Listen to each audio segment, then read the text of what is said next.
Il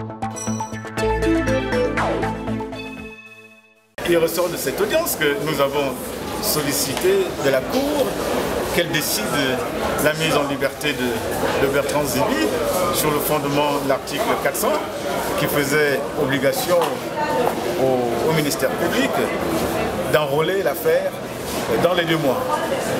Ces diligences n'ayant pas été accomplies, la conséquence, c'est que Bertrand Zibi puisse bénéficier d'une mesure de liberté. Et c'est ce que nous avons demandé à la Cour de faire, tout simplement. De telle sorte qu'au cours de la prochaine audience, Bertrand Zibi puisse se présenter libre et qu'on puisse aborder le fond du dossier. Le ministère public s'est opposé à la demande de mise en liberté de Bertrand Zibi au motif pris de ce que, s'il bénéficiait de la liberté, cela constituerait un trouble à l'ordre public, du fait, affirmait-il, que toutes les personnes qui étaient dans la salle étaient des partisans de Zibi.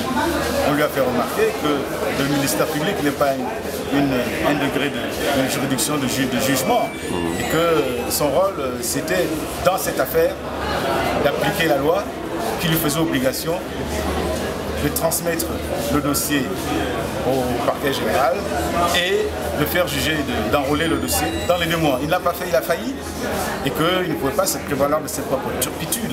À partir du moment où il n'a pas respecté la loi, la conséquence de ce non-respect, c'était que Zibi soit mis en liberté et c'est ce que nous avons demandé au juge.